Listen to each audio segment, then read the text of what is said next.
पहाड़ प्रभात में सबसे पहले बात करते हैं चंपावत उपचुनाव की, जिसको लेकर प्रशासन ने तैयारियों को अंतिम रूप देना शुरू कर दिया है। आज वोटिंग के लिए पोलिंग पार्टियां रवाना होंगी और इसके साथ ही कल शाम से प्रचार थमने के बाद आज डोर टू डोर कैंपेनिंग की परमिशन है। चंपावत उपचुनाव के चलते नेपाल सीमा पर निगरानी बढ़ा दी गई है।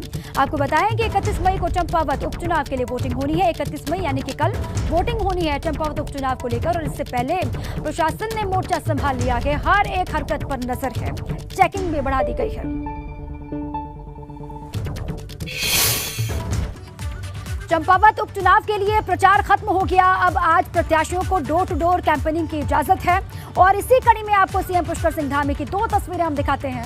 सीएम बाइक पर सवार होकर टनकपुर बाजार पहुंच गए और महादेव की फेमस चाय की दुकान पर पहुंचकर सीएम ने चाय की चुस्कियां ली, चाय पी। देखिए 2 तस्वीरें आपके सामने। अचानक से बाइक पर सवार होकर के वो निकल पड़े टनकपुर के बाजार और यहाँ पर एक चाय की दुकान पर पहुंचे जो बहुत ही फेमस है, महादेव की फेमस चाय की दुकान। और वहाँ पर पहुँच करके चाय पीते हुए मुख्यमंत्री और भाजपा के चंपावत विधानसभा उपचुनाव के उम्मीदवार पुष्कर सिंह धामी चाय पीते हुए नजर आ रहे हैं। 2 तस्वीरें और बहुत एक्सक्लूसिव है। चुनाव के वक्त में अक्सर ऐसी तस्वीरें सियासतदानों की आप देखते हैं, उम्मीदवारों की आप देखते हैं, और उन्हीं में से एक तस्वीर ये भी है जब पुष्कर सिंह धामी इस तरीके से अचानक पहुंच गए, चाय पीते हुए दिखाई दिए। और देखिए चंपावत उपचुनाव के लिए प्रचार के आखिरी दिन सीएम धामी ने पूरी ताकत झोंक दी है। इस दौरान सीएम धामी टनकपुर में एक चाय की दुकान पर पहुंचे। कल की तस्वीर आपको दिखाते हैं जहां उन्होंने चाय और समोसे का लुत्फ उठाया, साथ ही पार्टी कार्यकर्ताओं से संवाद भी किया। ये कल की है, देखिए ये कल की तस्वीर है। जो इससे पहले आपको दिखा रहे थे वो आज की तस्वीर, और ये कल की तस्वीर है। अचानक से वो पहुंचे और इस तरीके से संवाद भी किया, चाय समोसे खाते हुए भी वो दिखाई दे रहे हैं। कल वोटिंग होनी है और वोटिंग से पहले इस तरीके से ये आप देख रहे हैं प्रचार को किस तरीके से धार भी दिया गया कल। और आज चूंकि डोर टू डोर कैंपेनिंग का ही मौका है, परमिशन है, खुलकर प्रचार नहीं कर पाएंगे। हमारे साथ ही पंकज इसी पर जुड़ चुके हैं, उन्हीं के पास आपको सीधे लिए चलते हैं। पंकज, देखिए चुनाव के वक्त में ये तस्वीरें बहुत आम हो जाती हैं जब नेता कुछ हट करके करते हैं, और पुष्कर सिंह धामी भी अचानक से बाजार पहुंच गए बाइक पर सवार होकर के, चाय की दुकान पर चाय पी। बहुत फेमस ये चाय की दुकान बताई जा रही है जिसके बाहर आप भी मौजूद हैं। पंकज। बिल्कुल दीपा, देखिए ये अंदाज है मुख्यमंत्री पुष्कर सिंह धामी का, क्योंकि वो सरल और सौम्य स्वभाव के ही माने जाते हैं और वो इसीलिए लोगों से कनेक्टिविटी लगातार बढ़ा रहे हैं। उनके क्योंकि यहाँ पर वो चुनाव लड़ रहे हैं तो सबसे कनेक्टिविटी बनाना उनका स्वभाव भी बनता है कि सब लोगों के पास जाएं। या इसी दुकान पर वो कुछ देर पहले आए थे, आप देखेंगे तो यहाँ तमाम जो लोग हैं वो बैठे हुए हैं, मुख्यमंत्री के साथ यहाँ मौजूद थे वो, और इसी दुकान पर आकर उन्होंने एक चाय की चुस्की भी ली है। ये टनकपुर की फेमस महादेव की दुकान है चाय की, और यहीं पर काफ़ी जो लोग होते हैं, ये जो यहाँ पर जो ये रास्ता है ये सीधे शारदा घाट को भी जाता है। तमाम जो श्रद्धालु आते हैं मां पूर्णगिरि के दर्शन के लिए इसी घाट से यहीं स्नान करके उसके बाद मां पूर्णगिरि के दर्शन के लिए जाते हैं। महादेव जो चाय की दुकान चलाते हैं वो हमारे साथ में, उनसे बात करते हैं। और देखिए प्याली में वो चाय पका भी रहे हैं, मिट्टी की इससे ये तैयार होती है, मिट्टी का चूल्हा है और उस पर प्याली पर पूरी तरह से तैयार कर रहे हैं चाय। तमाम लोग उनका इंतजार भी कर रहे हैं चाय पीने का। और मुख्यमंत्री पुष्कर सिंह धामी भी बाइक से इसी पे आए थे। कब से चलाते हैं आप चाय की दुकान? आप तो सीएम साहब आए थे आपके पास? तकरीबन 20 साल हो गए हैं। पहले पिताजी बैठे हैं मेरे, ये करा करते थे, फिर उसका मैंने आगे बढ़ाया है। और सीएम साहब यहाँ आए, मुझे गर्व महसूस हुआ और उनकी ऐतिहासिक जीत होने जा रही है और सबकी जमानतें जब्त होंगी। मुख्यमंत्री जी ने क्या कहा है, क्या वायदा किया है? क्योंकि बहुत पुरानी दुकान है आपकी, इस रास्ते पर निकलते हैं तो यहाँ किस तरह की समस्या है, क्या कहा है उन्होंने? समस्याओं का समाधान होगा कह रहे हैं। जो भी समस्याएँ होंगी उनको प्राथमिकता से ली जाएगी और उसका समाधान किया जाएगा कह रहे हैं। और भी काफ़ी लोग यहाँ बैठे हुए हैं, आप भी सीएम साहब के साथ हैं? बिल्कुल साहब, सीएम साहब के साथ थे हम लोग। तो अच्छा लगा, बहुत ही अच्छा लगा उनको सुन के, उनको देख के कि एक चाय की दुकान में आए। और एक चीज़ सबसे बड़ी बात है कि हमारे चंपावत वालों का एक बड़ा प्यारा नारा है उनके लिए, आमा बुबू एक रटन कमला बटन कमला बटन। और सबसे बड़ी बात यह है, आपने एक पुष्पा पिक्चर देखी, अब हम उसका भी डायलॉग बोलेंगे, हमारा जो पुष्कर है वो साला झुकेगा नहीं, वो हमेशा आगे बढ़ेगा। देखिए ये उत्साह है, ये कार्यकर्ताओं का उत्साह है और तमाम तरह से वो उत्साह वर्धन भी कर रहे हैं। पंडित जी आप भी थे यहाँ? हाँ, हम अभी गए सीएम साहब कह गए हैं, आश्वासन दे गए हैं। और हमें उनसे सबसे पहले तो मां पूर्णागिरि का आशीर्वाद है कि वो हमें सौभाग्य मिला है कि वो हमारे क्षेत्र से लड़ रहे हैं और आने वाले मुख्यमंत्री हैं, उनका आश्वासन है, उनका कहना है कि क्षेत्र में विकास की एक बहार बहेगी और हम लोगों को भी और टनकपुर की जनता को ये उनसे विश्वास है कि क्षेत्र में विकास होगा और रोजगार बढ़ेगा। और हम तो सबसे क्षेत्र की जनता से अपील करते हैं कि कल वोटिंग है, अधिक से अधिक लोग निकलें, वोट डालें। बाबू जी, आप तो दुकान चलाते थे, आज मुख्यमंत्री जी आए हैं, पहले भी कोई मुख्यमंत्री आया आपकी दुकान पे? हाँ नहीं, पहले कोई नहीं आया, पहले कोई आया नहीं। मुख्य गढ़वाली थे वहाँ के, पहले एक भी गढ़वाली कोई नहीं आया हमारे यहाँ। तो आज पहली बार आपकी दुकान में मुख्यमंत्री चाय पी के गए हैं? पहले बार दोबारा चाय पी के गए हैं। पहले भी पी है यहाँ? हाँ, दोबारा चाय पी। क्या आश्वासन दे के गए हैं, क्या कह के गए हैं? क्या कह गए, सब सही हो जाएगा कह रहे हैं, जो भी तुम्हारा रुका हुआ रोजगार बढ़ा देंगे, सबको कर देंगे। आप भी यहीं रहते हैं?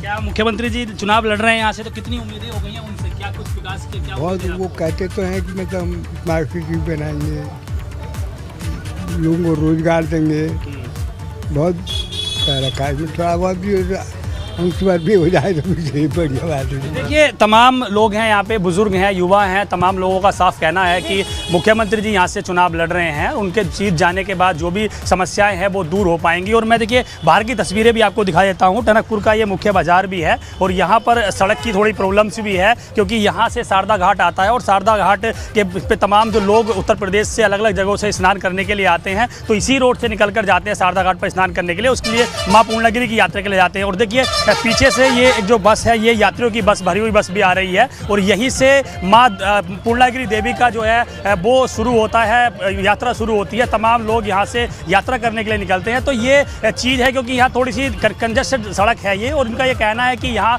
थोड़ी सी अगर दिक्कतें दूर हो जाएँ तो बहुत। भाई साहब, क्या उम्मीदें हैं, क्योंकि सड़क बड़ी कंजेस्ट है, यात्री बहुत ज़्यादा आते हैं यहाँ पर? आने वाले टनकपुर के दिन बहुत ही सौभाग्यशाली दिन है। ये सड़कें इतनी चौड़ी मिलेंगी, आपको इतना विकास मिलेगा कि आपको आने वाले ये 3-4 सालों में स्मार्ट सिटी ऐसी नज़र आएगी जैसे मल्टी सिटीज़ होती हैं, और विकास की लहर बहेगी यहाँ। और हर एक रोज़गार, जवान को रोज़गार मिलेगा, युवाओं को रोज़गार मिलेगा और हमारी जनता आगे बढ़ेगी। होटल व्यवसाय बढ़ेगा और कई व्यवसाय हैं टनकपुर में, जो कि पर्यटन है, और हमारे पास प्राकृतिक सौंदर्यता की इतनी अपार हमारे पास सौगात है, उसको आगे बढ़ाने के लिए मुख्यमंत्री जी ने कहा है। देखिए दीपा, तमाम लोगों का जो उत्साह है वो आपको नजर आ रहा होगा, किस तरह से लोग यहाँ पर कल का इंतजार कर रहे हैं कि कल का वक्त आए और सुबह 7 बजे से वोटिंग का वक्त होगा। सब लोग बिल्कुल पंकज, और बेतहाशा उम्मीदें हैं यहाँ के लोगों को सीएम पुष्कर सिंह धामी से, और वो कह रहे हैं कि जो वादा वो कर रहे हैं, वादा वो निभाएंगे, ऐसा उनको भरोसा है, और जीत का भी दावा कर रहे हैं यहाँ के लोग। इसके अलावा पंकज, ये तो बात हो गई डोर टू डोर कैंपेनिंग की, यहाँ के लोगों के मन में क्या चल रहा है उसकी, लेकिन आप ये बताएं कि पोलिंग पार्टियाँ भी रवाना होंगी, क्योंकि कल वोटिंग होनी है, तैयारियां आज करनी है। पोलिंग पार्टियाँ कितने बजे से रवाना होंगी, क्या जानकारी इसको लेकर मिल पा रही है पंकज? दीपा, देखिए 151 बूथ है पूरे चंपावत विधानसभा क्षेत्र में और 16 पोलिंग पार्टियां कल शाम को, जो ऐसे अति संवेदनशील क्षेत्र है या काफ़ी दूर दराज वाले क्षेत्र हैं, 16 पार्टियां कल चंपावत से रवाना कर दी गई हैं। और आज सुबह से कई पार्टियां रवाना शुरू हो गई हैं, क्योंकि टनकपुर और बनबसा और चंपावत का जो क्षेत्र है ये शहरी क्षेत्र है और यहाँ पर पोलिंग पार्टियों को आने में बहुत ज़्यादा वक्त नहीं लगेगा। चंपावत से यहाँ से चंपावत की दूरी 75 किलोमीटर के करीब है, तकरीबन 1.5 घंटे का यहाँ से रास्ता है और सीधे चंपावत से टनकपुर, बनबसा और आसपास के ग्रामीण क्षेत्रों में तमाम पोलिंग पार्टियां आज शाम 6 बजे तक सारी पोलिंग पार्टियां पहुंच जाएंगी। सीआरपीएफ के जवान, उत्तराखंड पुलिस के जवान, इसके अलावा जो सुरक्षा के मद्देनजर तमाम व्यवस्था की गई है निर्वाचन आयोग की तरफ से, उन्होंने सारी व्यवस्थाएं तैयार कर दी हैं। बैरिकेडिंग लगानी शुरू हो गई है, जहां पे पोलिंग बूथ बनाए गए हैं। सभी 151 बूथों पर व्यवस्थाएं चाक चौबंद कर दी गई हैं। तो कल सुबह 7 बजे से वोटिंग की प्रक्रिया शुरू हो जाएगी और तमाम मतदाता कल का इंतजार कर रहे हैं। उनके अंदर एक उत्साह है कि मुख्यमंत्री यहाँ से चुनाव जीत जाते हैं तो यहाँ का बेहतर विकास हो सकेगा, ये उम्मीदें लेकर वो कल वोटिंग करने जाएंगे। लेकिन ये देखना होगा, क्योंकि तमाम जो प्रवासी हैं, तकरीबन 20,000 के करीब जो लोग हैं वो प्रवासी लोग हैं, जो दिल्ली, बॉम्बे, अलग अलग जगह में अपनी जॉब करते हैं, अपना व्यवसाय करते हैं, उन लोगों को भी कनेक्ट किया गया है कि वो लोग भी यहाँ आकर वोटिंग करें। 97,000 के करीब है और पुष्कर सिंह धामी के सामने भी अग्नि परीक्षा है।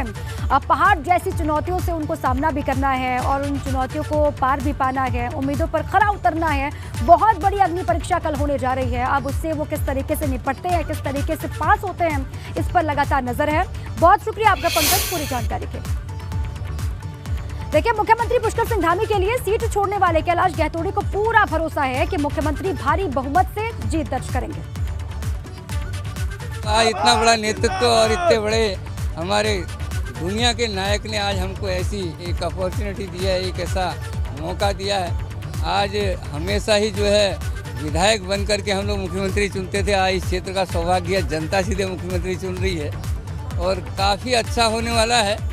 जो मैं चित्र देख रहा हूँ चंपावत का, मैं जिस उद्देश्य से आया था, मुझे लगता है भगवान की बहुत असीम कृपा है, साक्षात उनने हमको एक कृपा बरसाई है। तो चंपावत उपचुनाव को लेकर हर एक अपडेट पर हमारी भी नजर है। जो भी अपडेट मिलेगी चुनाव से जुड़ी हुई वो आप तक साझा करेंगे। बहरहाल आगे बढ़ते हैं और राज्यसभा चुनाव की बात करते हैं। उत्तराखंड में खाली हुई राज्यसभा की एक सीट के लिए भाजपा ने कल्पना सैनी को टिकट दे दिया है, मैदान में उतार दिया है। कल्पना सैनी उत्तराखंड में सरकार में अल्पसंख्यक आयोग की अभी अध्यक्ष है और कल्पना सैनी हरिद्वार की रहने वाली हैं। 2003 से लेकर 2005 तक उत्तराखंड राज्य परिषद की वो अध्यक्ष भी रह चुकी हैं और इसके साथ ही उनकी गिनती भाजपा के सीनियर नेताओं में होती है। कल्पना सैनी 1987 में गांधी महिला विद्यालय की प्राचार्य के रूप में भी कार्य कर चुकी हैं और राज्यसभा उम्मीदवार कल्पना सैनी से हमारे संवाददाता विनीत त्यागी ने खास बातचीत की है। सुनवाते हैं। उत्तराखंड से राज्यसभा के लिए नाम फाइनल हो चुका है। हमारे साथ डॉक्टर कल्पना सैनी है, जिनको बीजेपी ने जो है प्रत्याशी बनाया है। आइए उनसे हम बातचीत करते हैं। मैम, पार्टी ने आपको राज्यसभा का प्रत्याशी बनाया है, क्या कहना चाहेंगी, कितनी खुशी है आपको? मैं तो इस बात पर मुझे खुशी है कि उन्होंने मुझे राज्यसभा के लिए केवल कल्पना सैनी को नहीं चुना, उन्होंने उत्तराखंड की प्रथम महिला को चुना है और इतनी बड़ी जिम्मेदारी दी है। मैं अंदर से मैं अपने आत्मबल को बढ़ावा महसूस भी कर रही हूँ और ये मैं दृढ़ शब्दों में कह रही हूँ, मैं भारतीय जनता पार्टी की कार्यकर्ता थी, हूँ और भविष्य में भी मैं उसकी साधारण कार्यकर्ता रहूँगी। ये जो दायित्व कार्य करने का मुझे दिया है, मैं इसको इस तरह से निभाने का प्रयास करूँगी कि मैं अपनी आने वाली पीढ़ियों के लिए, अपने संगठन के अन्य कार्यकर्ताओं के लिए प्रेरणा बनूँ। मैम, कई नाम लिस्ट में थे, क्या आपको पता था कि मैं राज्यसभा के लिए चुनी जाऊँगी, भेजी जाऊँगी? नहीं, मुझे बिल्कुल नहीं मालूम था कि मैं सोच भी नहीं रही थी कि मुझे राज्यसभा के लिए चुना जाएगा। तो पार्टी हाईकमान का किस तरह से आप शुक्रिया अदा करते हैं, क्या कहना चाहेंगे? मैं तो हृदय से आभारी हूँ और ये आश्वासन देकर के अपने समस्त वरिष्ठ का, अपने हाईकमान का को मैं आभार प्रकट करना चाहती हूँ कि मैं उनकी कसौटी पर खरा उतरने में कोई कोर कसर बाकी नहीं। तो तमाम नामों को लेकर मंथन चल रहा था, लेकिन विराम लगा है कल्पना सैनी के नाम को लेकर। अब इसी पर अधिक जानकारियों के साथ हमारे साथी विनोद जुड़ चुके हैं, सीधे उन्हीं के पास आपको ले चलते हैं। विनोद, देखिए तमाम मंथनों का दौर भी हमने देखा, बैठकें भी हुई देहरादून से लेकर दिल्ली तक और उसके बाद विराम लगा कल्पना सैनी के नाम को लेकर। अब कितना बड़ा दाव ये साबित हो सकता है भारतीय जनता पार्टी का, विनोद? बिल्कुल दीपा, देखिए लोकसभा चुनाव के मद्देनज़र इन नाम की घोषणा जिस तरह से भाजपा के शीर्ष लीडरशिप की तरफ से हुई है, यानी कई ऐसे नाम थे जिसमें पूर्व मुख्यमंत्री त्रिवेंद्र सिंह रावत हो, संगठन महामंत्री कुलदीप कुमार हो, तमाम ऐसे कई नाम चल रहे थे, लेकिन पूरे नामों पर उन पर विराम लग चुका है और भारतीय जनता पार्टी की शीर्ष लीडरशिप की तरफ से अब डॉक्टर कल्पना सैनी को राज्यसभा का उम्मीदवार बनाया है। और ये हैरतअंगेज फैसले जिस तरह से पूर्व में भी भारतीय जनता पार्टी शीर्ष लीडरशिप की तरफ से लिए गए हैं, चाहे मुख्यमंत्री के चेहरे को लेकर हो या फिर राज्यसभा के उम्मीदवार को लेकर हो, अब पूर्ण रूप से अब कई नामों पर विराम लग चुका है और राज्यसभा का जो उम्मीदवार होगा उसके लिए नाम की घोषणा कल भारतीय जनता पार्टी शीर्ष लीडरशिप की तरफ से कर दी गई थी और उत्तराखंड की एक सीट के लिए अब राज्यसभा से उम्मीदवार डॉक्टर कल्पना सैनी हैं। कल्पना सैनी वैसे संघ की पृष्ठभूमि से ताल्लुक़ रखती है, लंबे समय से वो काम करती रही है और सक्रिय कार्यकर्ता के रूप में उनको देखा जाता है। और जिस तरह से अभी विधानसभा इलेक्शन में हरिद्वार में बिल्कुल भारतीय जनता पार्टी का कोई भी ठीक ठाक प्रदर्शन चुनाव के दौरान नहीं रहा है, उस लिहाज से इसको भी देखा जा रहा है कि उस समीकरण पर महिला होने के नाते ये नाम सटीक बैठ रहा है। लंबे समय से वो संघ की पृष्ठभूमि से हैं, प्राचार्य के पद पर वो रुड़की में तैनात रही है, जिला अध्यक्ष भारतीय जनता पार्टी की वो रही हैं रुड़की से, और लंबा एक बायोडाटा जो है उनका प्रोफाइल जो है वो एक भारतीय जनता पार्टी में सक्रिय बहुत कार्यकर्ता सीनियर का नेताओं है। में उनकी गिनती होती है, बहुत सीनियर नेताओं में उनकी गिनती होती है। अभी तक का जो पूरा प्रोफाइल रहा है उनका और तमाम समीकरणों को साधने के बाद ही उनका नाम फाइनल किया गया होगा हाईकमान की तरफ से। शुक्रिया आपका विनोद पूरी जानकारी के लिए। हल्द्वानी में एक दरोगा और वकील के बीच हाथापाई का वीडियो सोशल मीडिया पर वायरल हो रहा है।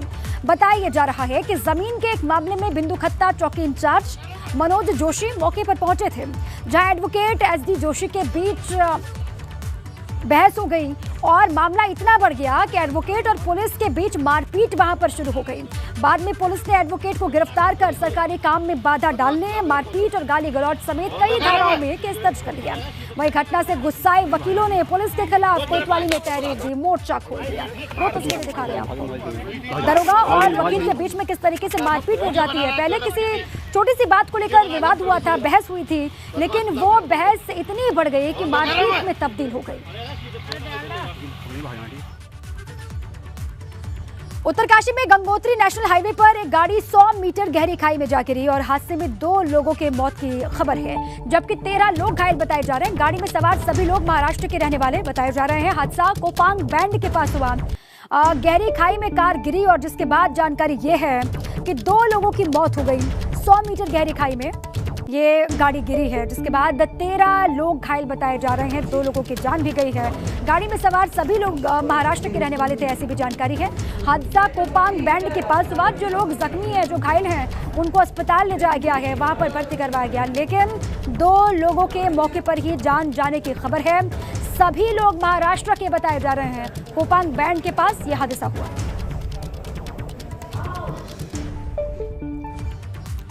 हरिद्वार से बड़ी जानकारी है। सोमवती अमावस्या का मौका है और इस मौके पर श्रद्धालुओं की भारी भीड़ यहां पर उमड़ी है। हर की पैड़ी पर आस्था की डुबकी श्रद्धालु लगा रहे हैं। आस्था का सैलाब किस तरीके से उमड़ा है, तस्वीरें देखिए आप। हर की पैड़ी की तस्वीर है जहां पर आस्था की डुबकी श्रद्धालु लगा रहे हैं। खास मौका है सोमवती अमावस्या का और इसीलिए देश के कोने कोने से यहाँ पर श्रद्धालु पहुंचते हैं। जिला प्रशासन ने मेला क्षेत्र को 5 सुपर जोन में बांटा हुआ है, 16 जोन और 39 सेक्टर में बांटा हुआ है। हर एक हिस्से में नजर है पुलिस प्रशासन की। हिंदू धर्म में सोमवती अमावस्या का बड़ा महत्व है। आज सोमवती अमावस्या का दिन है और मैं इस वक्त मौजूद हूँ हरिद्वार हर की पौड़ी क्षेत्र पर, जहां आप देख सकते हैं कि सुबह से ही बड़ी संख्या में श्रद्धालु गंगा स्नान कर रहे हैं, पिंडदान कर रहे हैं और ये माना जाता है, जो धार्मिक मान्यता है, आज के दिन दान करना बड़ा ही शुभ होता है। और ख़ासकर जो विवाहित महिलाएं हैं वो अपनी पति के लिए दीर्घायु होने की कामना करते हैं। लंबे अरसे के बाद में बड़े पैमाने पर श्रद्धालुओं की संख्या यहाँ पर उमड़ी हुई है। आज सोमवती अमावस्या का दिन है और आज के दिन तमाम यहाँ पर पिंडदान हो, दान हो या फिर अपने पति के लिए दीर्घायु होने की कामना हो, तमाम मान्यता इस आज के दिन की होती है और बड़ी संख्या में यहाँ पर श्रद्धालु उमड़े हुए हैं। जितने भी श्रद्धालु यहाँ पर पहुँचे हुए हैं वो गंगा में स्नान कर रहे हैं, पिंडदान कर रहे हैं और ख़ासकर जो विवाहित महिलाएं हैं अपने पति के लिए दीर्घायु होने की कामना कर रहे हैं। और ये माना जाता है कि जो भी आज के दिन दान करता है, पिंडदान करता है या फिर अपने पति के लिए दीर्घायु होने की कामना करती है, माँ गंगा उनके तमाम मनोकामना पूरी करती है। अपने सहयोगी कैमरा पर्सन निशांत चौहान के साथ विनोद कुमार, एबीपी गंगा, हरिद्वार। रुड़की से बड़ी जानकारी है। सोमवती अमावस्या के मौके पर अलर्ट जारी किया गया है। नारसिंह बॉर्डर से हरिद्वार तक बनाए गए कई पॉइंट, भारी वाहनों को बॉर्डर पर ही रोका गया। ट्रैफिक और पुलिस के जवानों ने मोर्चा संभाला हुआ है, तस्वीर भी आपको दिखा रहे हैं। सोमवती अमावस्या का मौका है और स्नान को लेकर यह अलर्ट जारी किया गया है। अलग अलग हिस्सों पर सुरक्षा कर्मी लगातार नजर रखे हुए हैं। नारसिंह बॉर्डर से हरिद्वार तक अलग अलग पॉइंट्स बनाए गए हैं। कई पॉइंट्स हैं जहां पर भारी वाहनों को बॉर्डर पर ही रोका गया और खबर यह कि ट्रैफिक और पुलिस के जवानों ने मोर्चा संभाला हुआ है।